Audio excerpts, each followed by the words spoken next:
दिल्ली के पूर्व deputy CM Manish Sisodia को ईडी ने राउज एवेन्यू कोर्ट में पेश कर दिया। कोर्ट में मनीष सिसोदिया पर सुनवाई जारी है। ईडी की ओर से कोर्ट से 10 दिन की रिमांड मांगी गई है। कोर्ट में ईडी ने कहा है कि मनीष सिसोदिया सही से जवाब नहीं दे रहे हैं। सिसोदिया की राउज एवेन्यू कोर्ट में पेशी। ईडी ने कोर्ट से 10 दिन की रिमांड मांगी है। सिसोदिया ठीक से जवाब नहीं दे रहे, ये ईडी की दलील है। एक्सपर्ट कमेटी के सुझाव को नहीं माना गया, प्रॉफिट मार्जिन को बढ़ाया गया, जो पॉलिसी बनाई गई थी उसमें भी गड़बड़ियां की गई, अवैध कमाई की व्यवस्था की गई। कोर्ट में सिसोदिया के वकील की दलील ये है कि ये ईडी का मामला बनता ही नहीं है। ये कोर्ट में कहा गया है मनीष सिसोदिया के वकील की तरफ से, और ये भी कहा गया कि शराब नीति एक चुनी हुई सरकार ने बनाई और ईडी ये लगातार कह रही है कि ये पॉलिसी गलत है, लेकिन एक चुनी हुई सरकार ने पॉलिसी बनाई और ये कई परतों से गुजरती है। ये सरकार के पास जाती है, अफसरों के पास जाती है, फाइनेंस के पास जाती है, सेक्रेटरी के पास जाती है। ये पॉलिसी उपराज्यपाल के पास भी गई थी। तो कोर्ट में सिसोदिया के वकील की दलील यही है कि अलग अलग स्तरों पर नीति की जांच हुई है। एलजी के पास भी शराब नीति का ड्राफ्ट गया है। प्रॉफिट मार्जिन पर एलजी को कोई आपत्ति उस वक्त नहीं थी। जल्दबाजी तो नोटबंदी में भी की गई थी। जब ईडी जल्दबाजी की बात कह रही है तो इसके कई एग्जाम्पल्स वकील की तरफ से दिए गए हैं। मनीष सिसोदिया के वकील की तरफ से यह भी कहा गया कि ये ईडी का मामला ही नहीं बनता। विजय नायर मनीष सिसोदिया के रिप्रेजेंटेटिव हैं, उनके पास से कोई पैसा नहीं मिला है, एजेंसी की धारणा के हिसाब से गिरफ्तारी हो रही है, ये कहा गया है मनीष सिसोदिया के वकील की तरफ से कोर्ट में। और राउज एवेन्यू कोर्ट से तरुण मेरे सहयोगी लगातार बने हुए हैं। बलराम पांडे आम आदमी पार्टी के ऑफिस के बाहर से है। तरुण, आपके पास आऊंगी। और क्या क्या दलीलें दी जा रही हैं मनीष सिसोदिया के वकील की तरफ से? ईडी को ही कटघरे में खड़ा किया गया है। बिल्कुल, मनी ट्रायल का जिक्र किया जा रहा है कि अगर बरामदगी हुई है तब ये पीएमएलए एक्ट बनता है।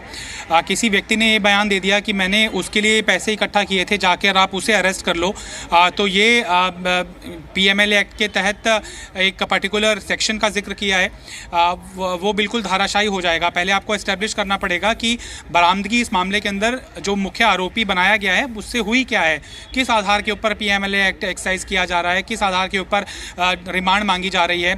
मंशा भी देखनी चाहिए। और 3 वकील मनीष सिसोदिया की तरफ से उनका डे कोर्ट के अंदर थे।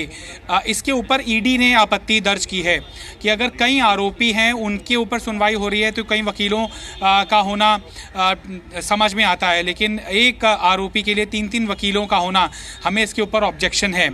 तो कोर्ट ने इसको रिटर्न ऑब्जेक्शन फाइल करने के लिए बोला है और अभी तक सिर्फ बचाव पक्ष की तरफ से यही दलील पेश की जा रही है कि ये गैर कानूनी तरीके से फ्रेमिंग की जा रही है, जबकि जो स्थापित किया जाना चाहिए था, आरोप कोई साक्ष्य होना चाहिए था, वो प्रस्तुत नहीं किया जा रहा है। साथ ही साथ उन्होंने इस बात का भी जिक्र किया है कि सीबीआई की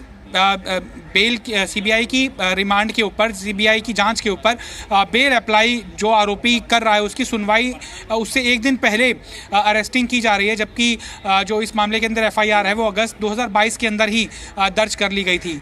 तो ये बताता है कि मैलाफाइड इंटेंशन के साथ ये सब कार्रवाई, ये सब जांच आगे बढ़ाई जा रही है ताकि जेल से बाहर आने ही ना दिया जाए, जबकि कोई आधार नहीं बनता है कि मनीष सिसोदिया को रिमांड पर भेज दिया जाए जिस तरह से ईडी मांग कर रहा है।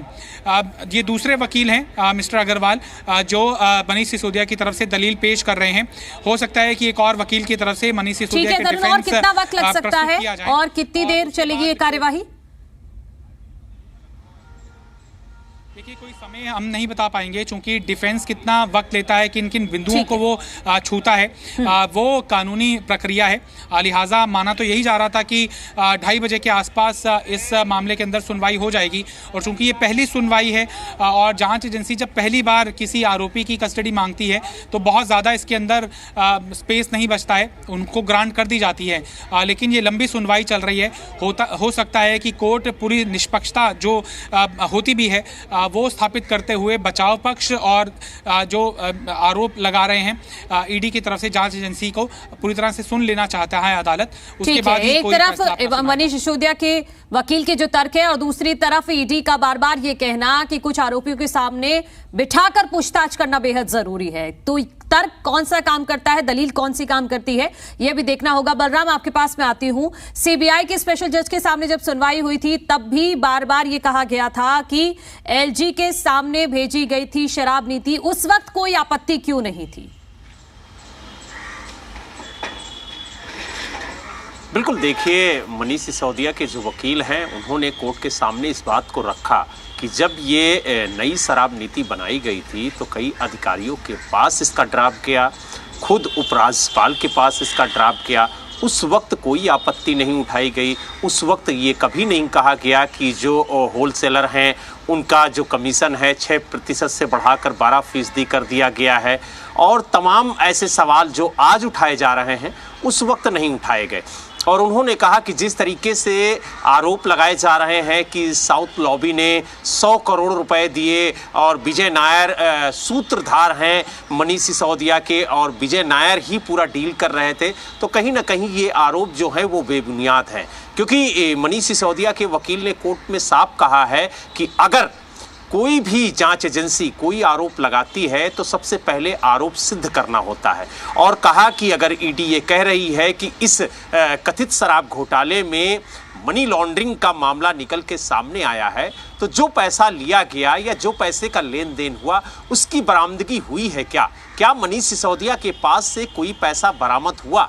क्या जिस तरीके से आरोप लगाए जा रहे हैं कि साउथ कनेक्शन निकल के सामने आया है, साउथ लॉबी ने 100 करोड़ रुपए मनीष सिसोदिया के जरिए दिए हैं, और ये भी कहा गया है कि इस साउथ लॉबी के कनेक्शन में विजय नायर के कविता और मनीष सिसोदिया की अहम भूमिका है, तो क्या ये जो तार बताए जा रहे हैं, जोड़ने की कोशिश की जा रही है, इन तारों को जोड़ने में कोई सबूत, कोई साक्ष्य आज तक जांच एजेंसी को मिला है कि किस तरीके से मनीष सिसोदिया की इसमें भूमिका रही है? अगर किसी से कोई मुलाकात कर लेता है तो वो दोषी नहीं हो जाता है। और सबसे बड़ी बात यह है कि जिस तरीके से यहाँ पर लगातार ये कहा जा रहा है कि मनीष सिसोदिया की रिमांड दी जाए और मनीष सिसोदिया की 10 दिन की रिमांड ईडी मांग रही है, तो जो मनीष सिसोदिया के वकील हैं वो ये सवाल खड़े कर रहे हैं कि आखिरकार जब इस पूरे मामले में ईडी का कोई रोल ही नहीं बनता है, मनी लॉन्ड्रिंग का कोई मामला ही नहीं बनता है,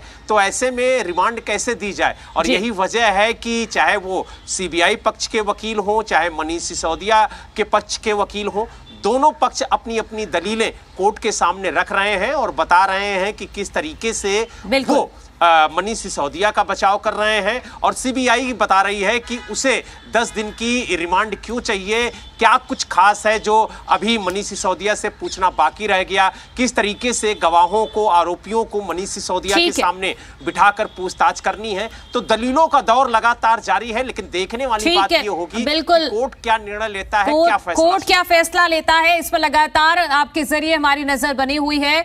तरुण, आप भी नजर बना के रखेगा। फिलहाल बहुत शुक्रिया तरुण, आपका भी। बलराम, आपका भी बहुत बहुत शुक्रिया। बार बार मनीष सिसोदिया के वकील की तरफ से यही कहा जा रहा है कि ईडी 1 रुपए की भी जांच नहीं कर पाई, बस बार बार यही कहा जा रहा है कि हमने सुना है। थोड़ी देर बाद फैसला आएगा, वो भी हम आपको बताएंगे।